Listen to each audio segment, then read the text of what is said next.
Salmo número 3.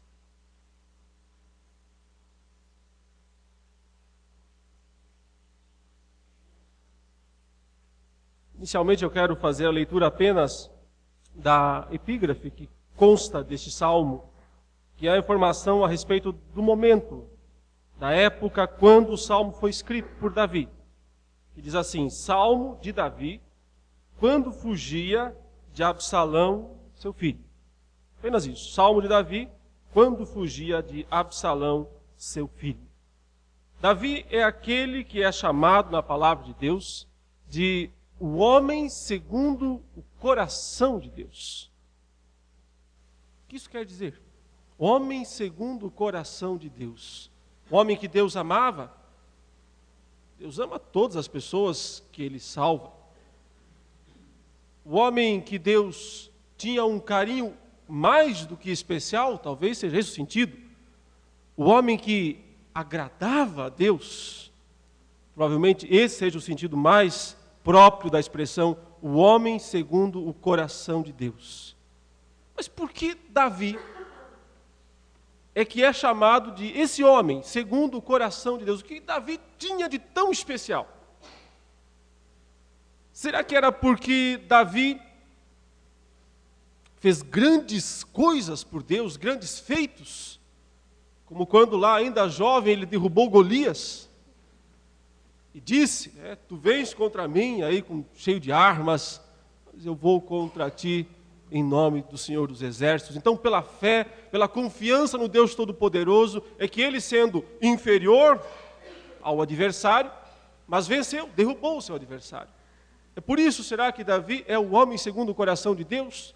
Será que é pelos grandes feitos que ele realizou durante a sua vida? Será que é porque ele demonstrou muitas vezes um caráter aprovado, um caráter nobre? Por exemplo, quando ele não prejudicou Saul, que era o rei de Israel, dizendo, não vou tocar no ungido do Senhor. Deus colocou ele como rei de Israel. Se Deus quiser que ele saia, Deus que vai ter que tirar. Mesmo tendo oportunidade de aprisionar Saul, em um dado momento, ele se recusa a fazer. Será que foi pela sua nobreza de atitudes? Mas ele também cometeu graves falhas, cometeu graves erros, e claro, nós sabemos, na maioria, pelo menos dois muito claros. O mais famoso de todos, o adultério, seguido de uma espécie de assassinato, quando ele trai, quando ele se relaciona com Batseba e depois providencia que o marido dela, que é um dos soldados fiéis dele, seja posto na frente da linha de combate e, por sua vez, seja morto. Ou seja, teve defeitos graves e mesmo assim é o homem segundo o coração de Deus. Um outro erro grave de Davi, ele manda convocar, num dado momento, o censo de Israel. Ele quer saber o número dos israelitas. Deus não queria isso, Deus não queria que fizesse isso, porque Deus não queria que o povo se orgulhasse em si mesmo, mas que o povo confiasse apenas no Deus de Israel. E mesmo assim, Davi, talvez por uma questão de querer saber qual é o número, qual é o meu poder, qual é a minha glória, qual é a minha força, ele manda convocar o censo, e isso é ruim, e Deus o pune por isso. Por que meus irmãos, que Davi é o homem segundo o coração de Deus? Se por um lado ele tem atitudes nobres, grandiosas, mas por outro ele também tem fraquezas, falhas, erros. Eu não sei dizer. Eu não sei resumir, não sei dizer numa frase, Davi é o homem segundo o coração de Deus por causa disso, disso e disso. Eu acho que tem que estudar a vida inteira dele, tem que ler tudo o que os profetas escreveram, tudo o que Samuel escreveu, tudo o que o livro dos reis escreveu. Mas quando nós lemos aquilo que o próprio Davi escreveu, e o que o Davi escreveu foram salmos. Esses salmos, que não são todos os 150 da Bíblia hebraica, mas uma boa parte deles, esses salmos, são uma espécie de diário. Um diário é o registro de experiências do dia, de uma época, de um período. Esses salmos que Davi escreveu, são vários, são muitos, foram escritos em várias épocas, em vários momentos da sua vida. São orações, na sua maior parte, a Deus. Mas através desses relatos, dessas orações, ele revela muito da sua própria experiência com Deus. E eu tenho para mim que estudar esses salmos nos ajudará a entender o que é ser um homem segundo o coração de Deus. E por isso eu vou começar hoje aqui uma tarefa ousada. Ousada só no sentido de que é porque ela é grande. Estudar os salmos de Davi. Talvez não todos, mas uma boa parte deles. E eu escolhi começar justamente com o Salmo 3, porque ele é o primeiro na Bíblia que expressamente é dito que foi escrito por Davi. Está aí, né? Salmo de Davi. Talvez ele tenha escrito até o 1 e o 2 também, mas nós não temos essa afirmação clara aqui no texto bíblico. E por isso, então, eu começo a ler o Salmo número 3. Acompanhe comigo, portanto, a leitura deste Salmo, que diz assim: Senhor, como tem crescido o número dos meus adversários. São numerosos os que se levantam contra mim. São muitos os que dizem de mim, não há em Deus salvação para ele. Porém tu, Senhor, és o meu escudo, és a minha glória e o que exaltas a minha cabeça. Com a minha voz clamo ao Senhor, e ele do seu santo monte me responde. Deito-me e pego no sono. Acordo, porque o Senhor me sustenta. Não tenho medo de milhares do povo que tomam posição contra mim de todos os lados. Levanta-te, Senhor, salva-me, Deus meu, pois feres nos queixos a todos os meus inimigos e aos ímpios quebras os dentes.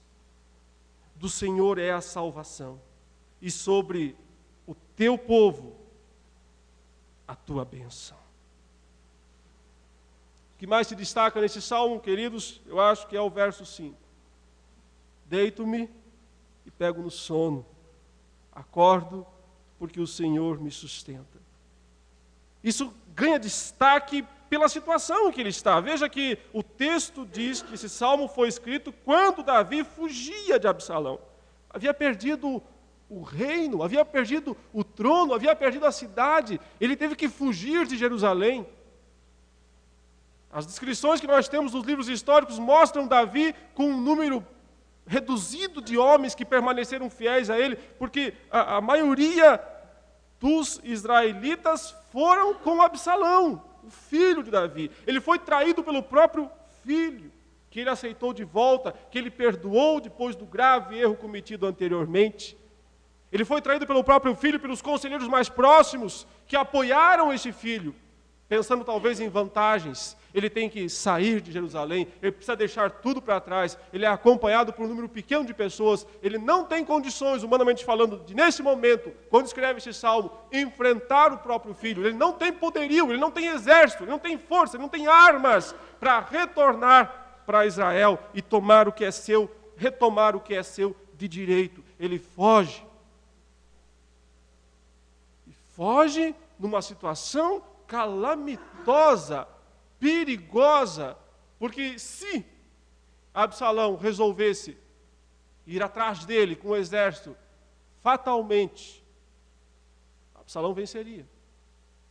Tanto é que Deus mesmo usa um conselheiro, então, para confundir Absalão, para que Absalão não faça isso naquele momento. Davi está numa situação de grande dificuldade. Ele não tem uma boa cama, talvez, para dormir. Ele não tem um lugar confortável, um quarto silencioso, ou um ar-condicionado ligado, para poder dormir tranquilamente na sua cama king size, com colchões de mola de primeira qualidade. Provavelmente ele precisa dormir ao relento, junto com os seus soldados. Talvez como Jacó um dia lá no passado, o que ele tem como travesseiro é uma pedra. Você dormiria bem num estado assim? Cá entre nós, eu sou chato demais para dormir. Se tiver um barulhinho, já não durmo. Ou dificuldade, minha esposa que sabe. Quanto ela sofre comigo. Precisa ser silêncio. O que é dormir numa situação de total desconforto? Mas o desconforto físico não é o pior. E o desconforto emocional de saber que seu próprio filho se rebelou e tomou o trono.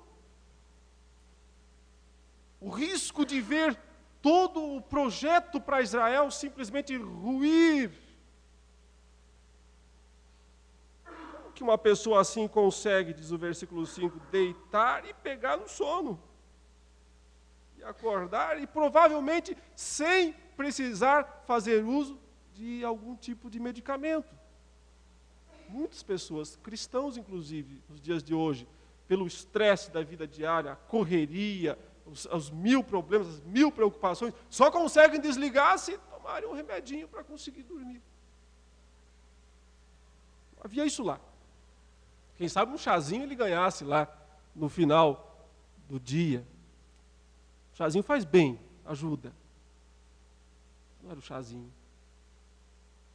Como alguém consegue descansar, ter paz no seu íntimo? Porque o que transparece é isso, existe paz em seu coração, apesar da tormenta à sua volta, apesar do horror que ele enfrentou e ainda está enfrentando. Então, meus irmãos, temos um homem aqui que dormia bem, apesar dos apesares. E aqui nós já começamos a entender por que ele é o homem segundo o coração de Deus. Como ter paz? Como viver em paz? Em meio às tragédias, em meio às tribulações, em meio às oposições. Como viver em paz? Eu olho para esse salmo e encontro um roteiro. Um roteiro muito interessante é sobre ele, é sobre esse roteiro, para ter paz, para dormir bem, que eu quero falar com você nessa noite. Note, em primeiro lugar, algo bem interessante nesse texto, que Davi diz o seguinte, ele faz uma declaração, e uma declaração realista, Ele diz, para Deus, Senhor, é uma oração, ela vai ser realista, como tem crescido o número dos meus adversários. São, outra vez, numerosos os que se levantam contra mim. São, outra vez, muitos os que dizem de mim, não há em Deus salvação para ele. 3 vezes, pelo menos, ele destaca, muitos contra mim. Contra mim. Outrora, ele tinha muitos do seu lado. Talvez o bajulando em situações, porque ele era o rei. Mas agora, poucos estão com ele. E muitos, 3 vezes muitos, numerosos, estão contra ele. Essa é a situação em que ele se encontrava. Queridos, a paz, o dormir bem, o estar em paz que esse homem demonstra aqui, não decorre de uma falsa interpretação da realidade. Não decorre de um ato de maquiar, de disfarçar a realidade, o que ele enfrenta. Ele não vive num mundo de faz de conta. Muitos cristãos vivem num mundo de faz de conta. Eles criam uma ilusão de bem-estar, uma ilusão de conforto. E tentam manter a sua estabilidade emocional com base nisso. Numa ilusão de conforto, numa sensação falsa, criada, artificial. Quem mais faz isso, não tenho dúvida, quem mais faz isso são os famosos proponentes e defensores daquilo que chamam de teologia da prosperidade. Grande parte dos pregadores de hoje, infelizmente, grande parte dos pregadores de hoje, que falam que ser cristão é ser sempre tão somente vitorioso. E que tudo que o cristão quiser e desejar e crer, ele vai ter. E que Deus está aí para isso mesmo, é para abençoar, é para dar coisa boa, é para dar saúde, dinheiro, prosperidade, etc. Muitos cristãos vivem dentro dessa redoma de vidro de uma suposta prosperidade, uma sensação de invencibilidade. E vivem um pseudo-cristianismo, um arremedo, um simulacro de cristianismo, porque isso nunca foi, nunca será o verdadeiro cristianismo. Eu tenho para mim que as pessoas que conseguem viver com essas ideologias, com esses pensamentos, no fundo são egoístas. São egoístas. Sabe por que são egoístas? Porque o que elas pensam é o seguinte: se eu estiver bem, se minha família estiver bem, se eu estiver sendo próspero, é o que importa. O resto que se vira. Eu tenho para mim que essas pessoas não assistem televisão, elas não veem jornal, elas não observam o mundo que nos cerca. Eu acho que elas não ouvem notícias sobre violência, sobre estupros, sobre assassinatos, sobre balas perdidas, sobre crianças mortas, sobre sequestros. Acho que elas não veem notícias sobre essas coisas. Elas não olham, elas não ficam sabendo, elas vivem num mundo de faz de conta. Porque a realidade que nos cerca é trágica. Porque vivemos num mundo dominado pelo pecado. E vivemos num mundo contra nós. O que ele diz aqui é isso. São muitos que estão contra mim. Meus irmãos, nós vivemos hoje tempos maus, tempos de escuridão, tempos do crescimento da iniquidade, aquilo que Jesus disse, a multiplicação da iniquidade. Nós vemos as pessoas cada vez mais vazias de Deus e mais cheias de violência, de morte, de mentira, de destruição, sedentas, viciadas por tudo que não presta. É isso que nós vivemos. Esse mundo está contra nós, porque ele está cada vez mais, por alguma razão de Deus, ele está nas mãos, num sentido de dominação, de inclinação para o mal, dos principados e potestades, dos dominadores deste mundo tenebroso, das forças espirituais do mal, contra quem nós lutamos. Que são os nossos verdadeiros inimigos, como Paulo diz, nossa luta não é contra a carne e o sangue, mas são muitos os que estão contra nós. E tenho para mim que esse número vai aumentar ainda mais. E cada vez mais. Não pode ser uma falsa interpretação da realidade que produza paz em nós. Porque então essa será uma paz falsa, criada, vazia, insignificante. Não, a paz do verdadeiro cristão, o dormir bem do cristão verdadeiro não decorre, não se baseia numa falsa interpretação da realidade. Ele sabe muito bem o que o cerca, ele compreende muito bem a oposição, a inimizade, a luta, a guerra. Então o quê? Então, o versículo 3. Porque após constatar que estão dizendo que não há salvação para ele em Deus, ou seja, estão inclusive atacando a sua fé, dizendo a sua fé não serve para nada, a sua fé não vai ter resultado.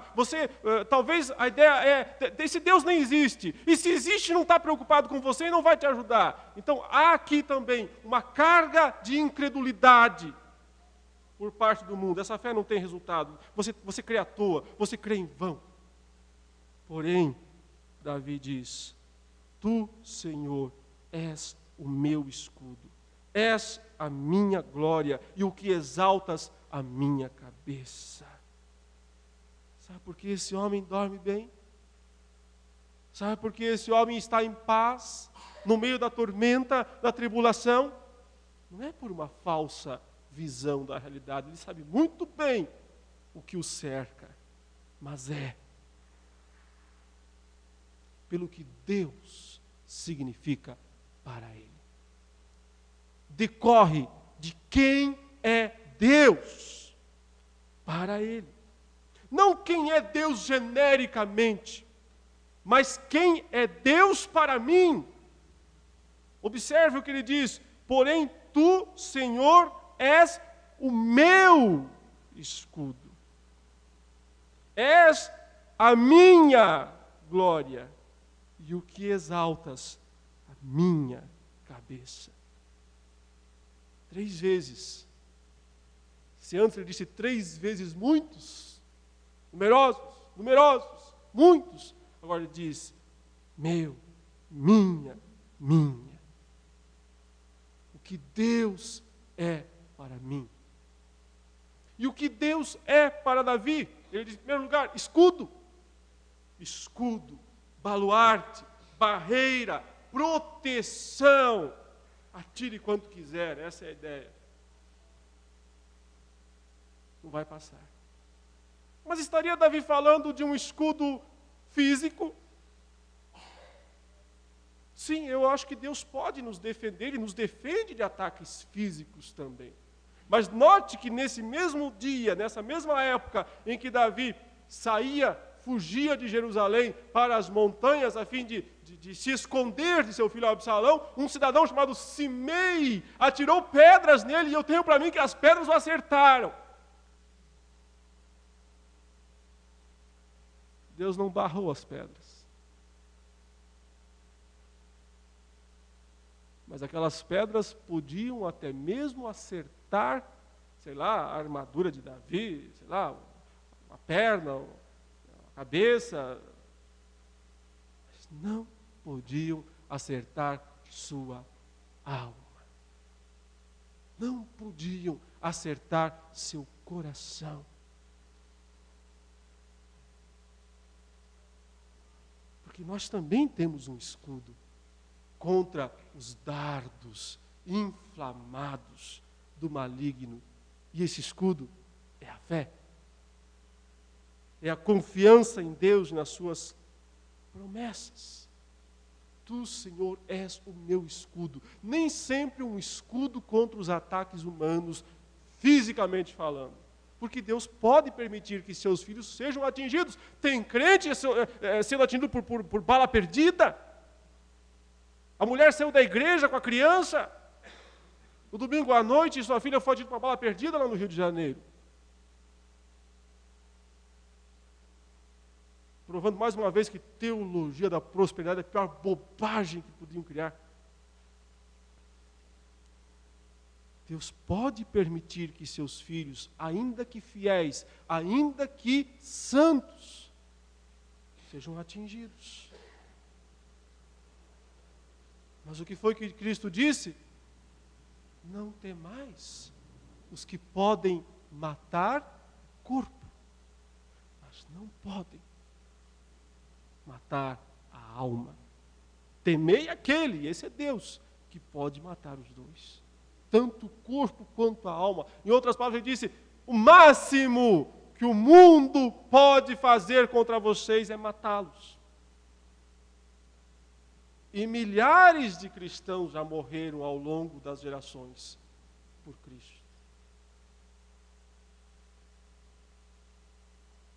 Mas o mundo não pode tocar a nossa alma.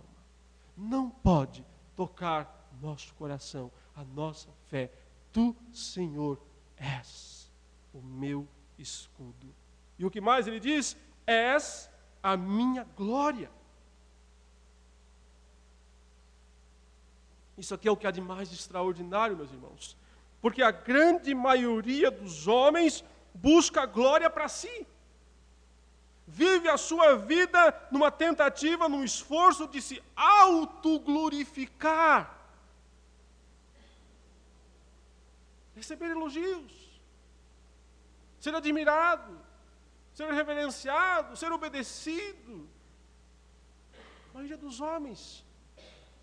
E o que mais um rei pode desejar senão isso? Ele precisa até mesmo disso, porque como é que ele vai governar um reino se esse reino não o reverencia, não o glorifica, não o obedece, não o elogia? Mas ele não quer isso. Ele diz: a minha glória és tu, Senhor. Porque podem tirar de nós os bens, porque podem tirar de nós a vida, a saúde, o respeito público, mas não podem tirar de nós o Deus em quem nós cremos. Então, se a minha glória é Deus, eu não vou perdê-la nunca. Eu não vou perdê-la de forma alguma. Tu, Senhor, és a minha glória e és o que exaltas a minha cabeça. Literalmente, levanta, né, a minha cabeça. Talvez haja dois sentidos. Um sentido de exaltação mesmo. Uma vez que o Senhor é a minha glória, agora o Senhor também me glorifica. Não são os homens. Não é deles que eu quero elogio do Senhor. Mas também no sentido de levantar do pó. Eu estou caído, eu estou derrubado, eu perdi tudo, mas Deus pode me levantar. E aqui começa a aparecer também este anseio de restauração, esse anseio de recuperação, de recuperar o que perdeu. Não é errado. Mas não é a razão da sua paz. Não é a razão do seu sossego, do seu sono, da sua tranquilidade. Então, meus irmãos, eu já disse aqui que essa paz, esse sossego, essa tranquilidade de alma, de espírito, não decorre de uma falsa interpretação da realidade, porque ele tem clareza que a coisa está feia ao redor dele. São muitos. Porém, se baseia no que Deus é para ele. Ele é meu escudo, ele é minha glória, ele é o que levanta a minha cabeça. É o seu relacionamento com Deus, é o que Deus é para ele. E isso se fortalece justamente na oração. E é aqui, meus irmãos, que eu acho que a coisa se torna mais especial. Porque Davi dorme, mas não dorme demais. Ele dorme bem, mas ele não dorme até meio-dia. Ele ora, ele busca o seu Deus. Ele sabe que tem uma batalha lá fora e num primeiro momento ela está perdida. Mas ele sabe que a principal batalha é lá dentro da sua tenda. É lá que a principal batalha está acontecendo. É a batalha com Deus. É aqui, meus irmãos, onde nós mais aprendemos sobre um homem segundo o coração de Deus. Veja a oração que ele faz. Verso 4. Com a minha voz clamo ao Senhor, e Ele do seu santo monte me responde. Deito-me, pego no sono, acordo, porque o Senhor me sustenta. Não tenho medo de milhares do povo que tomam posição contra mim de todos os lados. Aí vem o pedido, a súplica. Levanta-te, Senhor, salva-me, Deus meu. Aí vem outra confissão de fé. Pois feres nos queixos a todos os meus inimigos e aos ímpios quebras os dentes. Davi é um homem de oração, como todos os grandes homens de Deus são. Homens de oração. Antes de ir para a batalha lá fora, eles têm a batalha lá dentro. Sim, porque Deus gosta de uma boa briga. Deus gosta de uma boa briga.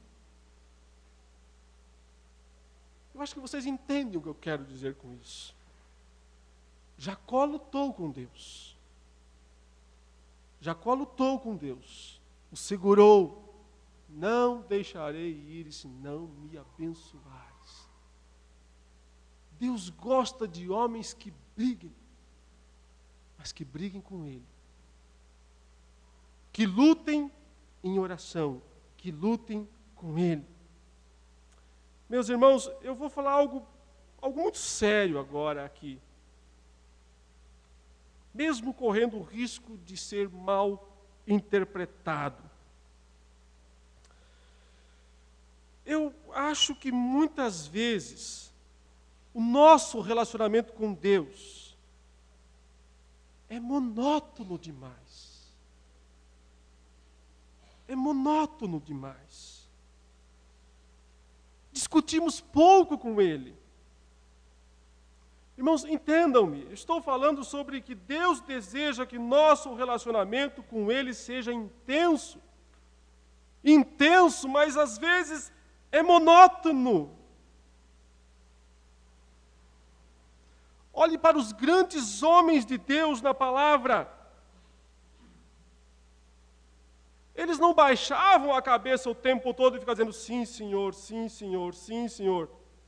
Se lá no coração havia mágoa, descontentamento ou dúvidas. Moisés disse o seguinte para Deus: tu vais destruir todo esse povo? E o que é que os ímpios vão falar do Senhor? Que o Senhor tirou um povo lá do Egito para matá-los no deserto. Vai ficar bem isso para o Senhor? Como é que fica a tua glória nessa história, Deus? Eu não sei se eu teria coragem algum dia de falar dessa maneira com Deus. Moisés teve. Eu poderia lembrar de vários casos, mas me ocorre ainda aqui Abacuque, um dia dizendo: como assim, Deus? O Senhor vai trazer os caldeus? Essa vai ser a resposta da oração? Essa é a cura? Isso é pior que a doença. A doença é melhor, essa cura aí está pior que a doença. O Senhor vai trazer os caldeus? Essa é a solução. O que era trazer os caldeus? Trazer os exércitos de Nabucodonosor para arrasar Judá e Jerusalém. Você percebe? Há aqui um questionamento, porque Deus não quer monotonia. Deus quer relacionamento criativo. Deus quer homens e mulheres que andem com Ele. Mas não calados. Não cabisbaixos. Deus não quer servos. Ele quer amigos. Não vos chamo servos, porque o servo não sabe o que faz o seu senhor.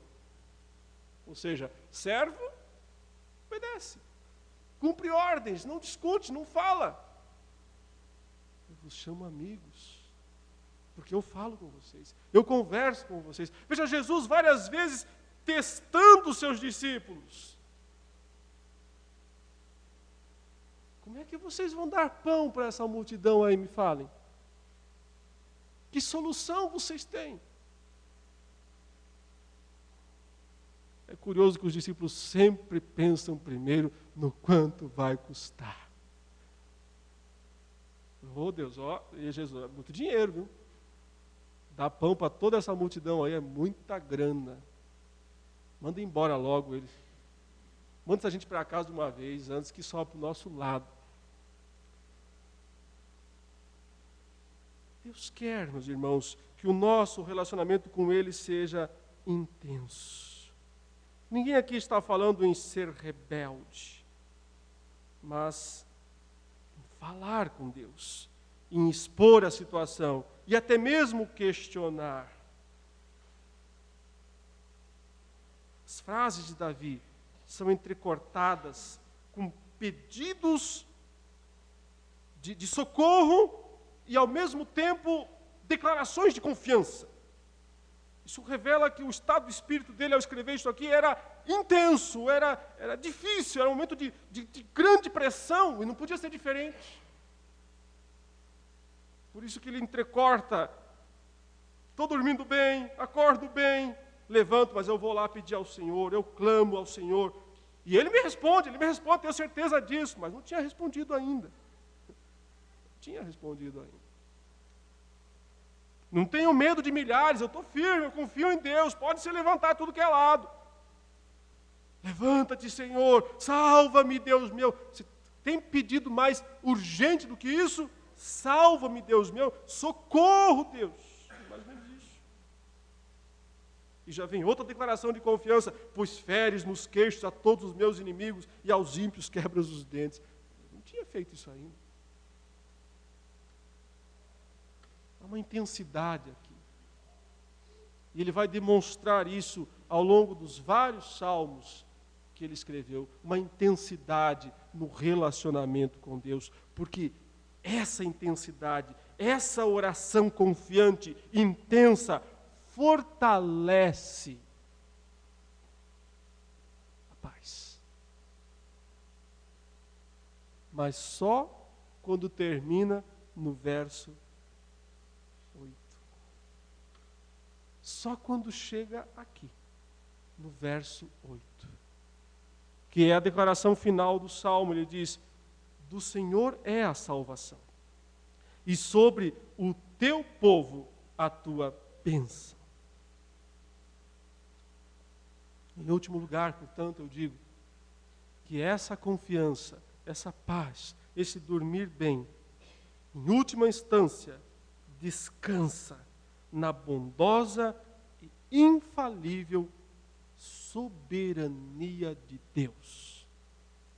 Após a intensidade das frases, ele conclui o salmo com uma declaração de fé, uma declaração de confiança plena, total. Ele diz, do Senhor é a salvação, e sobre o teu povo, o povo de Deus, a tua bênção. O homem que dorme bem não é um eterno questionador.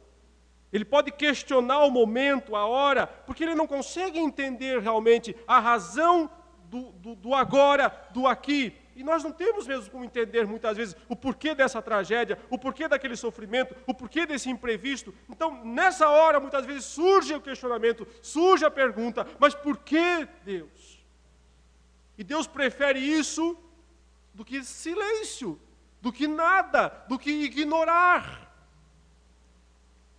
Mas o homem que dorme bem, o homem que descansa em Deus, o homem que se mantém firme nas tribulações, é aquele que, em última instância, não é um questionador ad infinito, porque em algum momento ele se contenta com a resposta de Deus, ele se contenta com a resposta da palavra de Deus, ele confia na resposta da palavra de Deus, põe sua fé nisso, e se firma nisso, e vai até o fim nisso.